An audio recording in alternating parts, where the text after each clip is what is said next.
Final de jogo. Agora, vamos aos pênaltis. Quem sabe também não é hora de exorcizar esse problema de pênalti. Vamos lá, com fé. É sua, Tafarel. Partiu Baresi, pé direito, bateu! Pra fora e muito! Jogadores no banco abraçados, o Brasil inteiro e você, Márcio Santos. Partiu, bateu, pegou Paluca. Albertini ajeita. Ele beijou a bola, não tomou distância. Partiu Tafarel, é gol da Itália. Momento de angústia. Partiu Romário, pé direito, bateu, é gol! Gol do Brasil, Romário. Autoriza o juiz. Sai que é sua, Tafarel. Bateu no meio do gol, pra que se mexer? A Itália fez 2. Lá vai Branco. Vai partir a bomba na perna esquerda. Partiu Branco, bateu, é gol! É gol, é gol, é gol, é gol do Brasil, é gol de Branco. Partiu Massaro, pé direito, bateu. Tafarel! Vai que é sua, Tafarel! Vai que é sua, Tafarel! Vai que é sua, Tafarel! Ele e o Paluca. Partiu Dunga, pé direito, bateu. É gol! É gol! É gol! Gol do Brasil! Vai partir, vai que é sua, Tafarel! Partiu, bateu, acabou! Acabou! Acabou! É tetra! É tetra! É tetra! O Brasil é tetracampeão mundial de futebol! O ano de 1994 ficou marcado na história do Brasil. A hiperinflação no país, iniciada na década de 80, viu seu fim com a criação do Plano Real, implantado em julho daquele ano. No cenário esportivo, o Brasil lutava pelo tetracampeonato no futebol, com a seleção brasileira. E na Fórmula 1, Ayrton Senna era piloto recém-contratado pela Williams. E no basquete feminino, o Brasil foi campeão. Em 1º de maio de 1994, Senna se envolveu em um acidente fatal, que impactou o Brasil. Eu sou o Cauã Fialques, na companhia de Breno France, e este é o episódio de número 75 do Passes em Passes, o esporte como você nunca ouviu. E no episódio que abre a temporada de 2025 do Passes em Passes, recebemos o comentarista dos canais ESPN e camisa 9 da seleção de futebol campeã do mundo em 1994, Crisan César de Oliveira Filho, Ozinho. Zinho, e antes de tudo, a seleção lá em 94 tinha uma grande desconfiança, principalmente por parte da imprensa brasileira. Segundo a pesquisa do Datafolha à época, 66% da população acreditava na conquista do título pela seleção. Por que você acha que essa desconfiança foi maior e surgiu dentro da imprensa? Bom, primeiro é um prazer estar com vocês, Cauã, Breno, privilégio estar participando. Tetra, né? O Tetra! Maravilhoso, né? Relembrar isso. Cauã, 66% estava a favor, então tá bom. Tinha uma desconfiança, mas 66% acreditavam. Vocês relataram o que a gente vivia, né? Economicamente, uma crise enorme, né? Plano Real, aquela loucura. Perdemos o nosso grande ídolo, maior ídolo. Eu lembro que eu estava num jogo, indo para o jogo no Morumbi, acho que, se não me engano, seria Palmeiras e São Paulo, esse jogo no dia 1º de maio. E eu estava na concentração, porque a gente acordava cedo para ver a corrida de Fórmula 1. A gente vibrava, né, com o Senna, nos representava aquela coisa da superação, da garra, da vontade, do patriotismo, do levantar a bandeira de representar o nosso país. Então a gente era o nosso ídolo mesmo. E eu lembro indo para o jogo, aquela tristeza, né? Aquele acidente, tudo que aconteceu.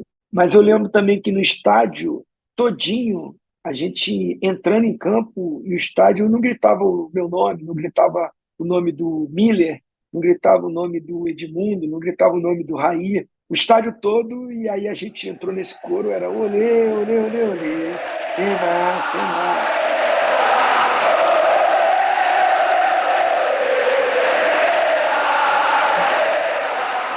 Eu acho que a nossa seleção, acho não, tenho certeza, né? Porque o Ayrton Senna ele deu um pontapé inicial no amistoso que teve Brasil e França, lá em Paris. e nós ganhamos aquele amistoso e ele deu uma fala para a gente motivacional, de superação, de acreditar. E por isso essa seleção do Tetra foi tão ligada ao Ayrton Senna. A gente estendeu aquela faixa, né? Aceleramos junto, o Tetra é nosso, porque o Senna poderia ser Tetra naquele ano. Ele era o nosso tricampeão mundial de Fórmula 1, igual a seleção tricampeã do mundo. E o Senna poderia ser. E a gente voltou para comemorar com esse povão. Os 66% que quando a gente saiu acreditava,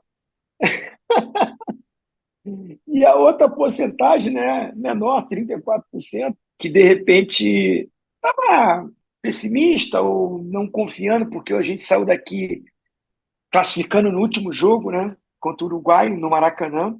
Foi o jogo da classificação para a Copa do Mundo, no dia 19 de setembro de 1993. E muita gente achou que a gente ia ficar fora da Copa, né? A imprensa pegou muito no pé. A imprensa pegou um pouco no pé, né, naquela época ali, porque tinha muita imagem da seleção de 70, né? 24 anos se passaram sem o Brasil ganhar nada. Com grandes jogadores, com grandes craques, com grandes seleções, a gente não ganhou. Foram 24 anos que demorou para novamente ser campeão do mundo. Então, normal algumas pessoas não acreditarem. Mas quando a gente voltou, a gente comemorou com todo mundo, foi aquela festa, foi aquela loucura. Começou em Recife, primeiro lugar que a gente chegou, passou por Brasília, protocolo, ir lá, subir a rampa, receber a medalha de honra ao mérito, e terminou no Rio de Janeiro, né? Então, assim, o Breno, o Cauã, é normal a pressão, a cobrança, desconfianças em algum momento. Acho que até a desconfiança foi importante para a gente ter mais responsabilidade. Você vai muito confiante, acha que está tudo bom, que está tudo maravilhoso. Ah, não, é o melhor, vai ganhar. Não é assim. Tem que ter um friozinho na barriga, né? De responsabilidade, não é de medo. E essa seleção foi assim, responsável. A seleção fez uma ótima campanha naquela Copa do Mundo, desde o jogo da estreia contra a seleção da Rússia, passou também pela seleção de Camarões, depois teve aquele empate com a Suécia. E depois teve o mata-mata, a gente vai falar muito desses jogos ainda em ordem cronológica. Vamos falar também sobre algumas coisas que você já falou nessa primeira resposta em um dos nossos quadros do podcast. Vai ser uma entrevista muito legalzinho e vai ser praticamente uma viagem no tempo para a gente lembrar como é que foi essa Copa do Mundo maravilhosa. E que foi diferente das demais, né? Principalmente por ser um país, os Estados Unidos, que não tinha a tradição do futebol de bola redonda. No país, o futebol é apenas o quarto esporte mais popular. E atualmente o esporte ele vem se tornando mais popular entre os jovens dos Estados Unidos por conta da seleção feminina do país, que é uma potência, já venceu algumas Copas do Mundo, e então está bem solidificada aí no cenário do futebol feminino mundial. Ah, sem dúvida, né? Tinha isso, mas ao mesmo tempo era o verão, né, nos Estados Unidos, é um país muito visitado, né? Muitos turistas, e um país também que há uma diversidade muito grande, né? Tem gente de tudo que é lugar que vive lá. Eu acho que na Copa do Mundo toda só teve um jogo que a gente tinha menos torcida do que o adversário, que justamente foi contra os Estados Unidos, no dia 4 de julho de 1994, oitavas de final, que foi o primeiro mata-mata, né? Depois de passar pela fase de grupo. Foi o único jogo, também pela data, que era o 4 de julho, né? Um dia importantíssimo para os americanos, independência dos Estados Unidos.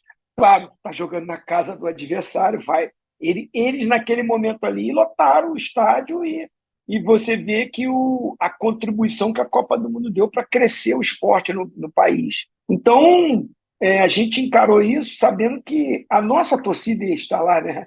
O nosso país que respira futebol estaria ali e os outros milhões e milhões e milhões espalhados pelo Brasil todo, pelo mundo, assistindo também. Então, mesmo não sendo um país que o esporte principal seja o futebol, naquele momento foi. Bom, a realidade do futebol nos Estados Unidos era bem diferente há 30 anos, né? E para a Copa, os estádios usados no futebol americano precisavam ser adaptados para receber os jogos. Para os jogos não serem transmitidos de madrugada na Europa por conta do fuso horário, alguns jogos foram realizados durante o sol de meio-dia e em pleno verão estadunidense. Muitos jogadores reclamaram do calor nos jogos, principalmente os europeus, que são acostumados com um clima mais ameno. Você acha que essas questões relacionadas à adaptação dos estádios e ao sol quente comprometeram a seleção brasileira nessa Copa do Mundo? E como a seleção se preparou para essas condições climáticas mais intensas? No nosso país tropical, né, a gente já jogou muito, né, com o calor também, né, já enfrentamos isso. É claro que na época do verão no Brasil, a gente não joga meio-dia, então o horário que era o pior.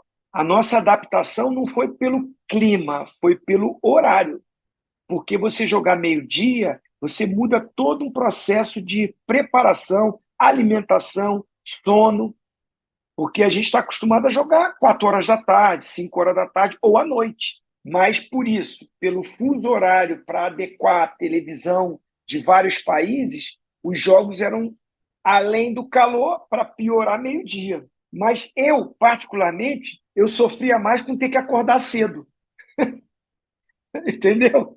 Porque eu era um dorminhoco, eu era aquele jogador que dormia tarde e acordava tarde. Eu não conseguia dormir 11 horas da noite, 10 horas da noite. Não era muito a característica. A gente fica na janta e tem o lanche 10 horas, depois tem aquela resenha, tem o vídeo, até baixar a adrenalina, você vai dormir meia-noite, 1 hora da manhã. Mas jogo meio-dia, você tem que acordar, tomar um café, você chega no estádio pelo menos 1 hora e meia antes do jogo. Então a gente chegava no estádio 11 horas, 10h30. Então, para você chegar no estádio 10h30, você também tem uma alimentação de pelo menos 3 horas antes para fazer a digestão. Depois, dentro lá no estádio, você toma suplementos, né? Come uma fruta, toma um suco, toma uma vitamina.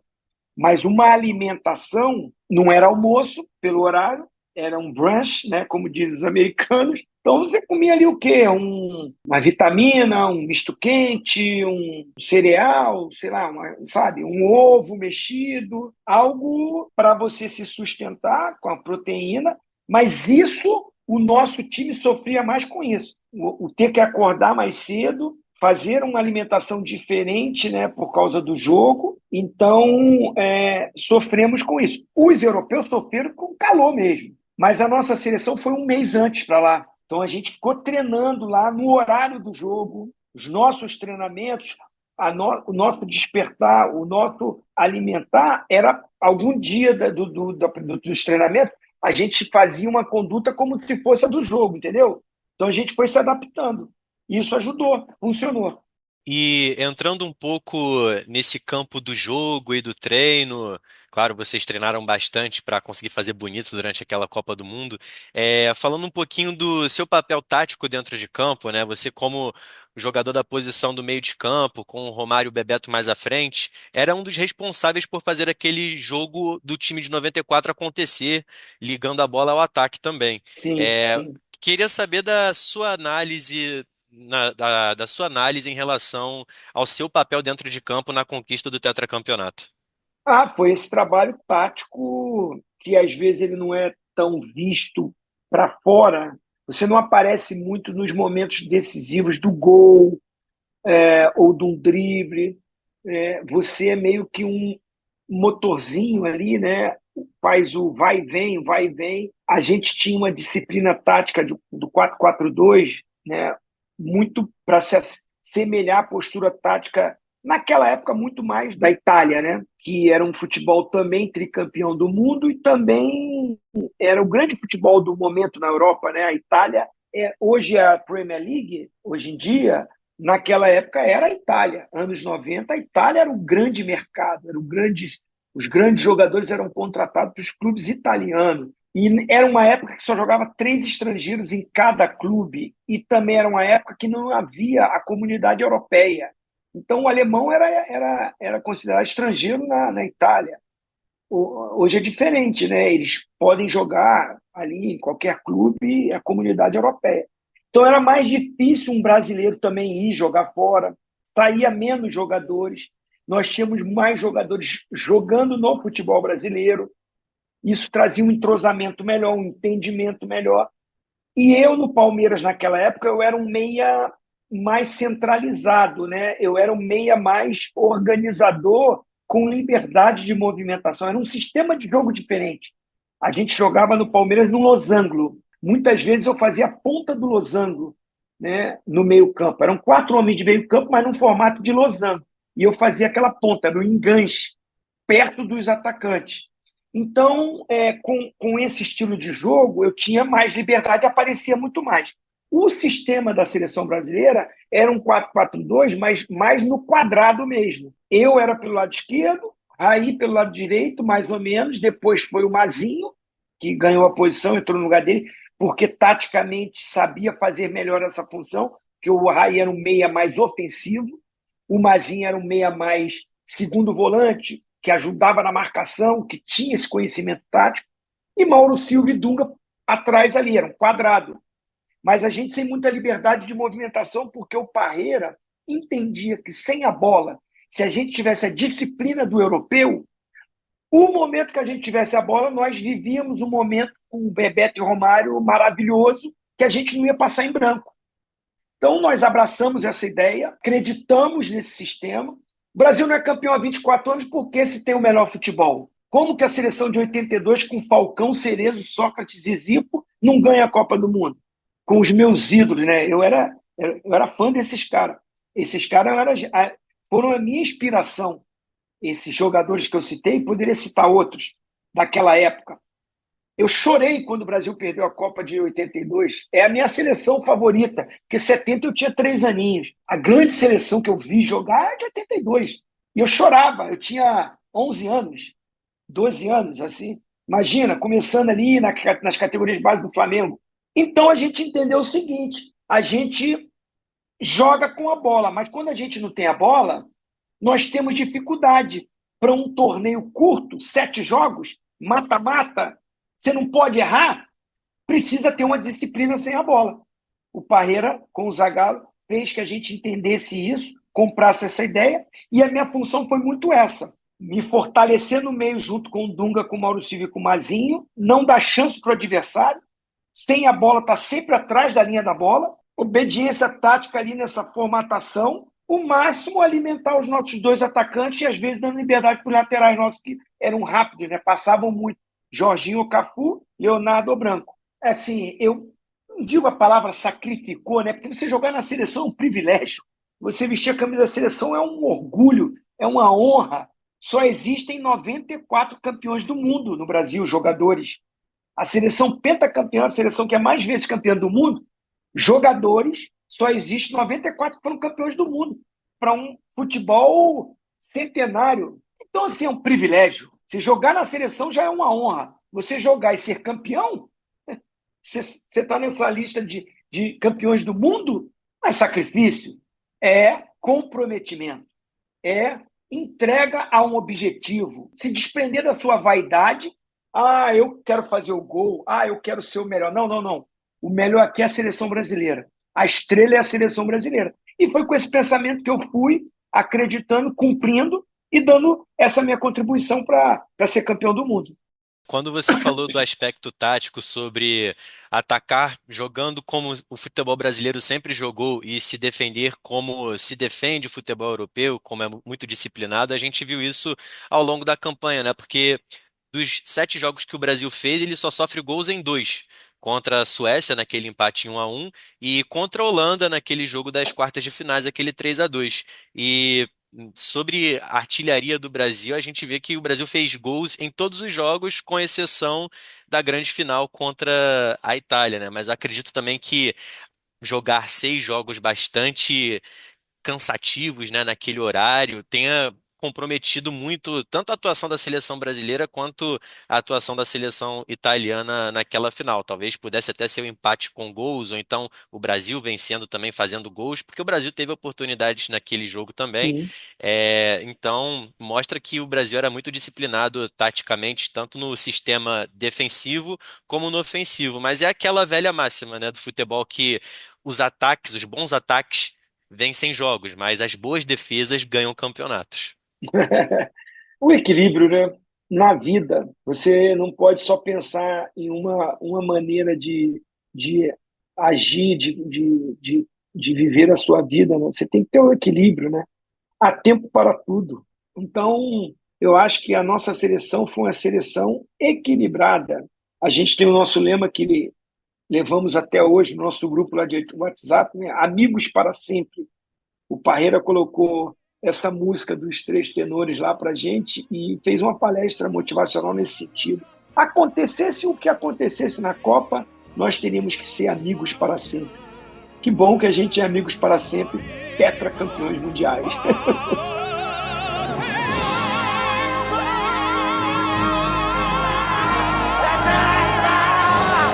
O Brasil é tetracampeão mundial de futebol!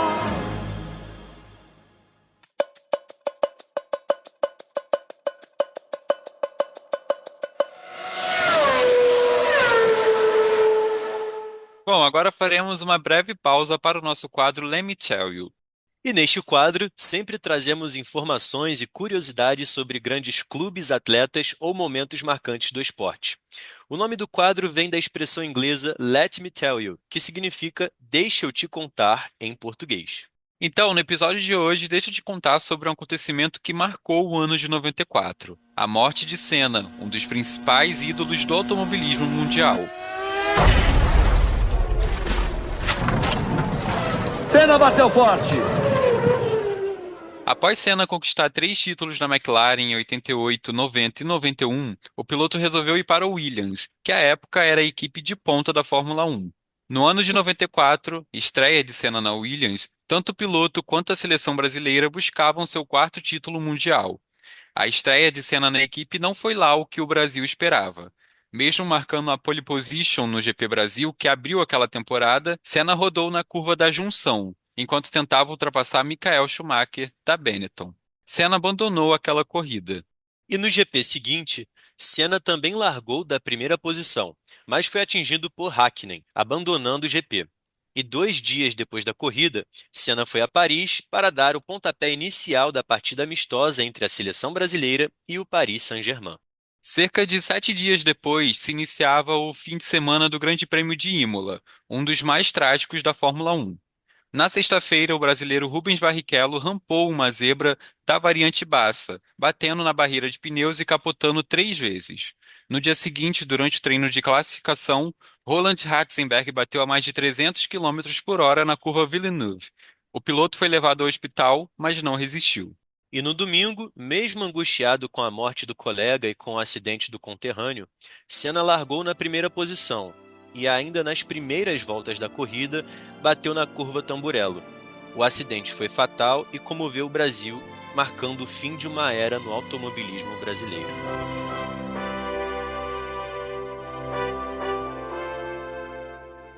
Zinho, falando nesse acontecimento, você foi escalado para o amistoso que o Senna deu o pontapé inicial.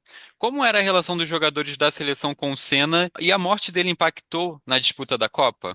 Olha, a relação era de idolatria total.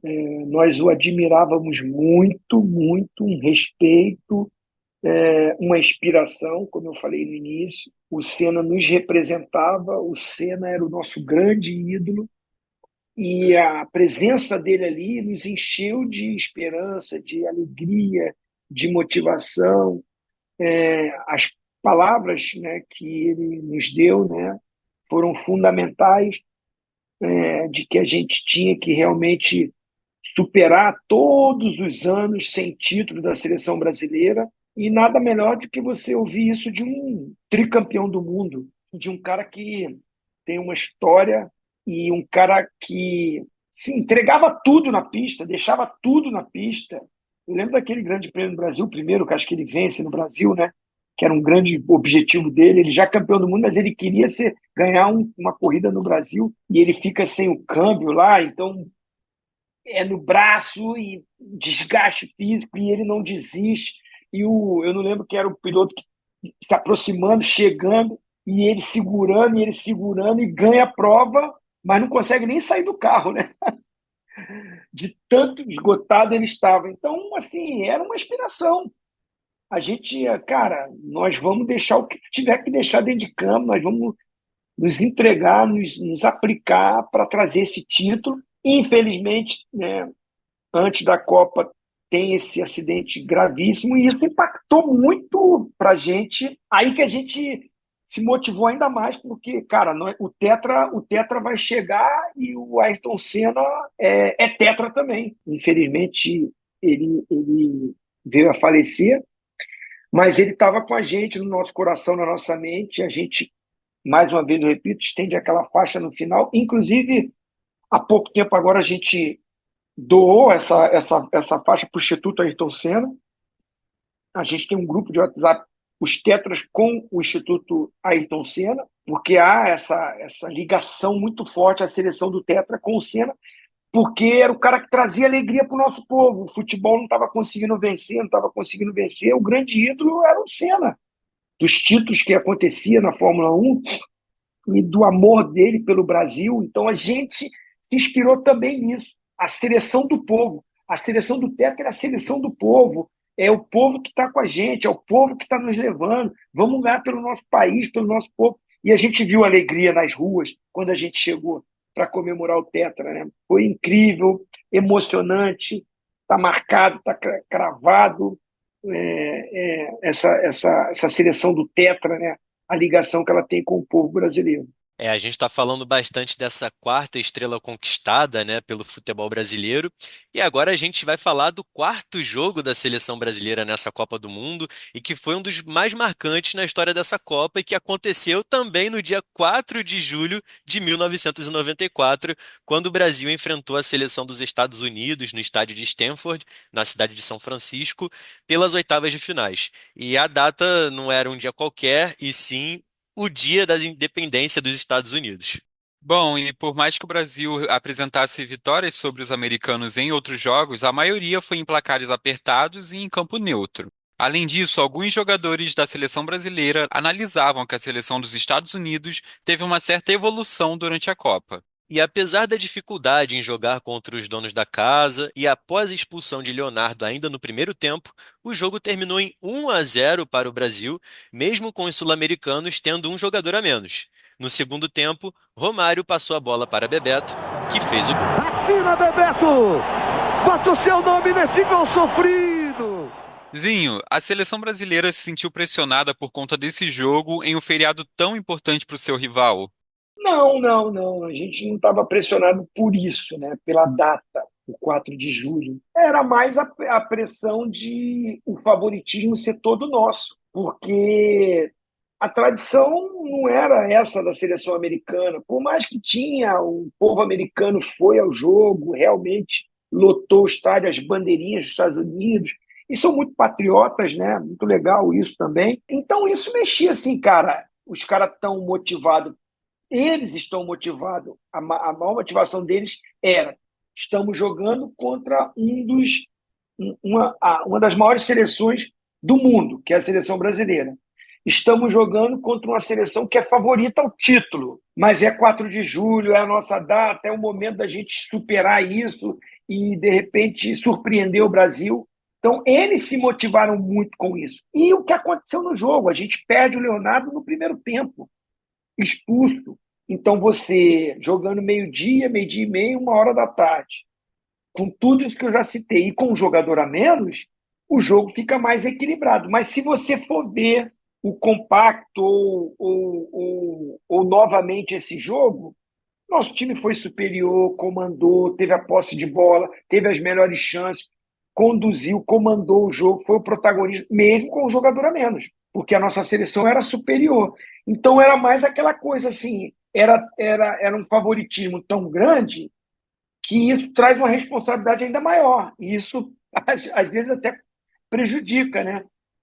É que a nossa seleção foi muito comprometida, muito focada, muito determinada, não deixava nada tirar o nosso objetivo. A gente jogou contra os Estados Unidos como se fosse a melhor seleção do mundo, como se fosse a final da Copa do Mundo, que era mesmo. Se você perde ali, você sai, vai embora da Copa do Mundo, não tem mais chance. Então, para a gente, a final da Copa do Mundo era no dia 4 de julho. Ganhou? Agora vamos para o outro. Chega no mata-mata, é uma decisão cada jogo. É uma final jogo após jogo, né? Após a fase de grupos. E após a classificação heróica do Brasil contra os estadunidenses, o próximo adversário foi a talentosa seleção da Holanda. E a Laranja Mecânica contava com grandes jogadores em seu elenco, como o goleiro Van der Sar, o zagueiro Ronald Koeman, o Winter, o Rijkaard, Dennis Bergkamp e o Overmars. Além também dos irmãos Frank e Ronald de Boer no banco de reservas. Com a suspensão de Leonardo expulso no jogo contra os Estados Unidos, a tarefa de preencher o lado esquerdo da seleção canarinho estava em branco. Jogador que já tinha rodagem pela amarelinha, já que disputou as Copas de 86 e 90. E a Holanda, ainda por cima, trazia consigo um fantasma e um tabu que os brasileiros precisavam exorcizar. No último confronto entre as duas seleções em Copas do Mundo, em 1974, os holandeses levaram a melhor ao vencerem por 2-0 com o show da lenda Johan Cruyff.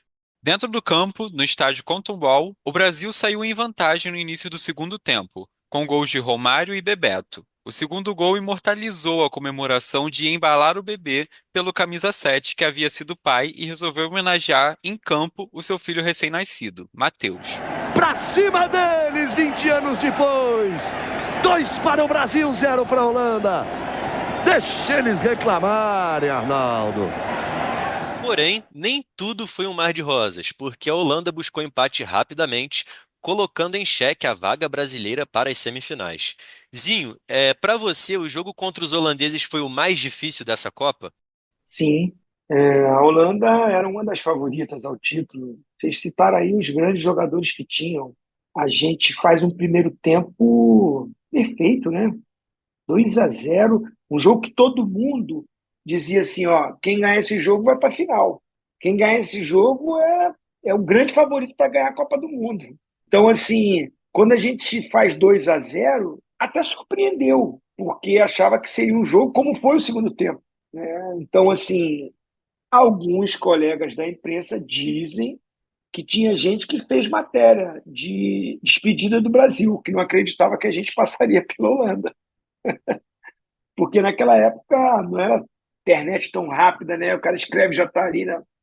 Então o pessoal, até chegar a notícia aqui por fax e tal, para botar o jornal ser impresso para sair no outro dia, então tinha gente que já fazia, deixava 2 matérias prontas, mas a maioria era matéria da gente desclassificada. Então, assim, era o jogo mais complicado, era o jogo, aí sim, das duas potências, e o que aconteceu no jogo, né? Mas o destino, né? Eu acho que, assim, são coisas que é inexplicável, só Deus mesmo. Porque o Leonardo, quando é expulso contra os Estados Unidos, o Parreira não coloca o branco no jogo, coloca o Cafu, que é lateral direito, improvisado na lateral esquerda. E o branco ficou louco, ficou chateado. Pô, como é que eu não entro no jogo? Ele estava no banco, né? Mas o Parreira falou com ele, cara, já era quase 1 hora da tarde, você passou a Copa toda se recuperando de contusão.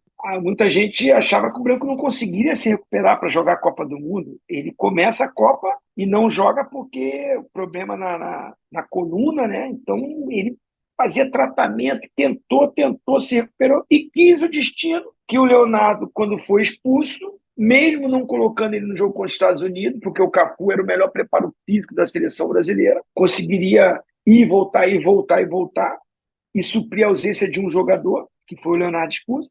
Mas quanto a Holanda, falou, ó, mas quanto a Holanda, você é o titular, que aí você vai ter um tempinho maior para se preparar. E o Branco marcou naquele dia a revelação da Copa do Mundo, o Overmars. Era o jovem talento holandês que se tornou a revelação da Copa do Mundo, o jogador revelação. E o Overmars não fez nada no jogo. Tudo bem que eu ajudei muito ele ali, né? Eu baixava ali e eu e o Branco, a dupla, a gente não deixou o Overmars jogar. Mas o último lance do jogo, ele cava uma falta que não foi falta. Se você for ver de novo o lance, ele dá um migué e cava a falta, o juiz vai na dele e ele bate a falta que faz o Brasil se classificar para as semifinais da Copa do Mundo. Eu entrevistei ele, eu tenho a minha série, né, no Disney Plus. Se vocês tiverem a oportunidade, assistam o Tetra pelo Tetra. Está lá disponível no Disney Plus. E eu fiz essa série e perguntei para o Branco: Branco, esse foi o gol mais importante da sua vida? Ele, sim. E olha que ele jogou em tudo que é lugar. O Branco jogou várias Copas do Mundo. Ele foi na Copa de 86. 86, 90 e 94. 3 Copas do Mundo. Experiente. Jogou na Itália, campeão brasileiro aqui. Jogou... E ele falou, ó, jogo da minha vida. E aí a gente ganha esse jogo. Aí eu, particularmente, acho que foi o jogo mais difícil e deu aquela coisa assim, cara, nós vamos ser campeão do mundo. É nosso tudo que aconteceu nesse jogo. 3 Copas do Mundo, você entrou, quem sabe, para decidir o jogo. 36 no segundo tempo. Branco salta a bomba de perna esquerda, deixa lá dentro. Que golaço do Branco.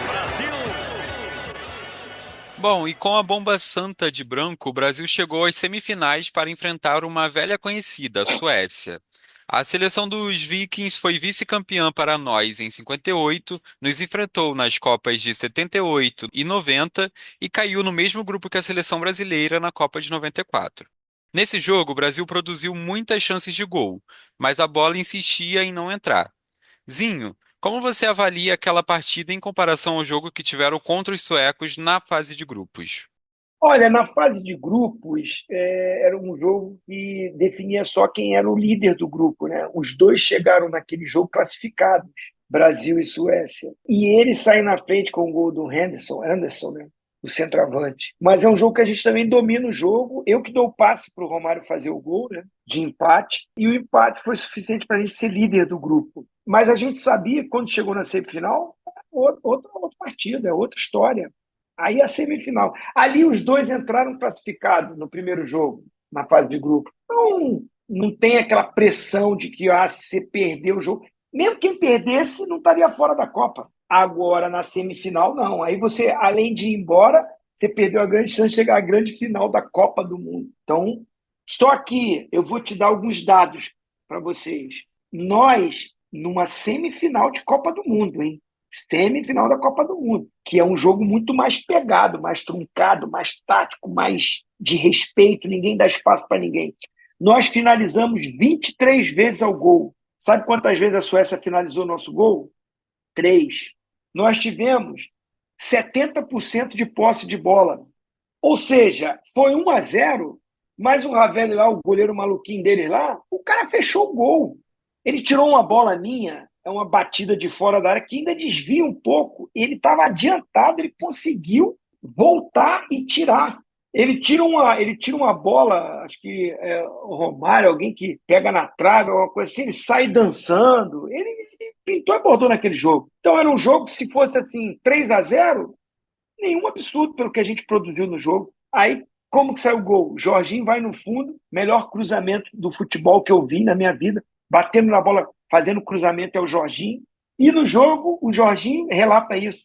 Foi o jogo que ele mais errou cruzamento. Tentava por baixo, tentava por ali, tentava por aqui, errou. Mas justamente um cruzamento dele, os caras com um nego de 2 metros na área, aí o nosso centroavante, 1,68 m, sobe e faz o gol. E aí a gente classifica para a grande final. Você pode estar levando o Brasil para uma final de Copa do Mundo 24 anos depois. Mas foi um jogo que, assim, em momento nenhum eu vi o Brasil tomar susto. Estava difícil. Era questão de tempo da bola entrar.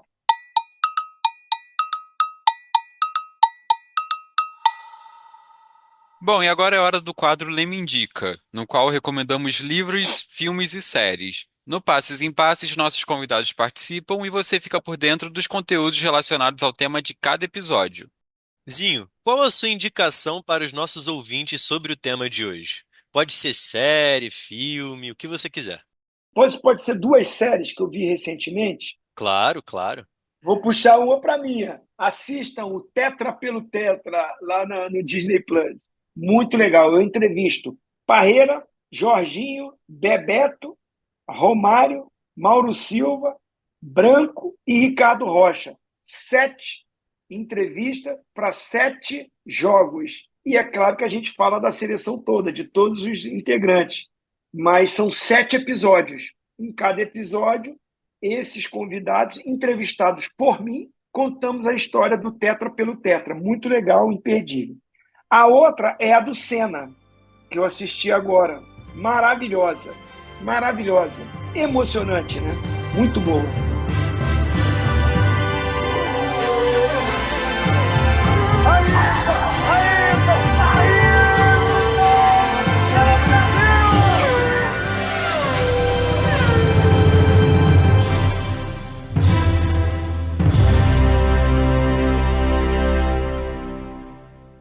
para fecharmos esse episódio do Passes em Passes, não poderíamos deixar de falar sobre a grande final da Copa do Mundo, o jogo que fez a seleção brasileira conquistar o tão sonhado tetracampeonato.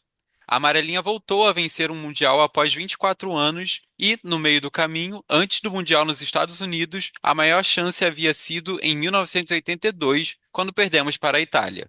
E o fantasma da Azurra, 12 anos depois, voltou na grande disputa da final da Copa do Mundo contra a equipe brasileira, resiliente às críticas da imprensa e às adversidades enfrentadas durante a Copa.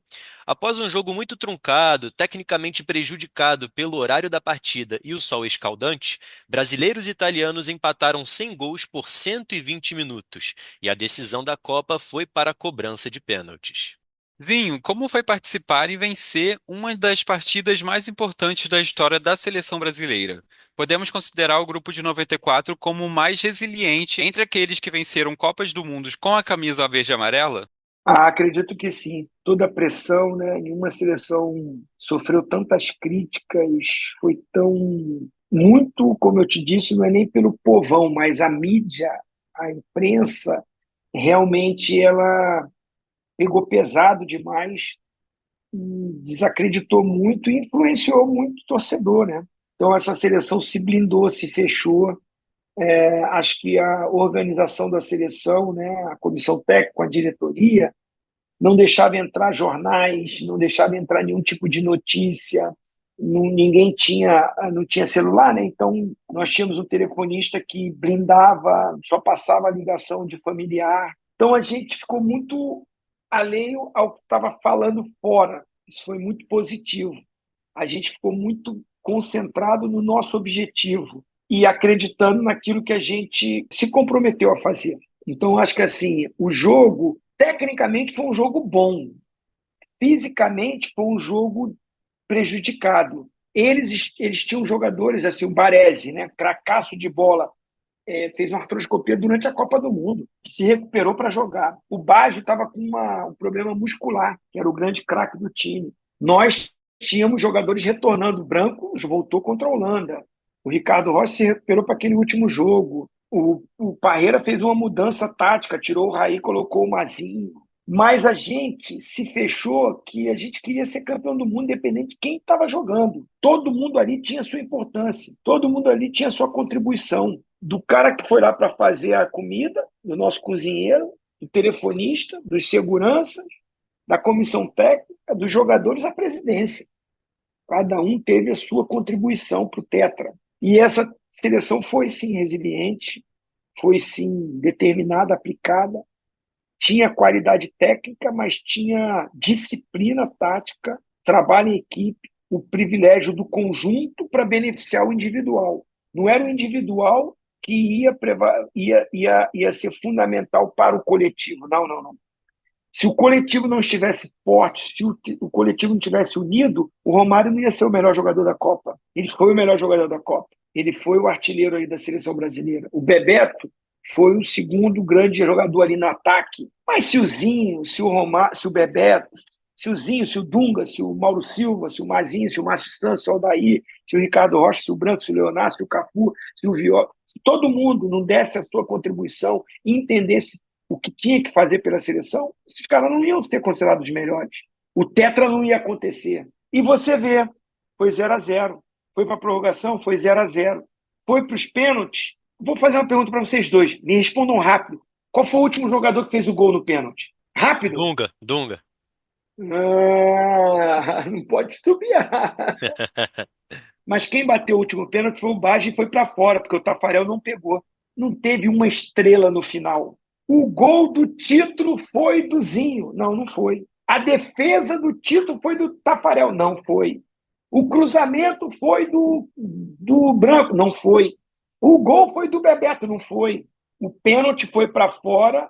Tinha que ser desse jeito. A gente dominando o jogo também. Nós fomos melhor que a Itália. O Romário perdeu o gol mais fácil do que os gols que ele fez. Ele fez gol na Copa muito mais difícil do que aquele perdeu quase debaixo do gol. Eu perdi um gol no segundo tempo da prorrogação, bati cruzado. O Mazinho perdeu o gol. O Dunga chutou a bola que o goleiro desvia, pega na trave. Dunga não, Mauro Silva, desculpa. Então, assim, foi para coroar a seleção do povo, a seleção do conjunto, a seleção da disciplina, a seleção da união, a seleção de um conjunto forte, de uma união forte. Romário foi o melhor, o Bebeto arrebentou, o Dunga foi bem. Não, tá, mas no geral ganhou o conjunto. O Baixo chutou para fora. É tetra! É tetra! É tetra! Foi assim? Não, foi marcado. O Brasil é tetracampeão mundial de futebol!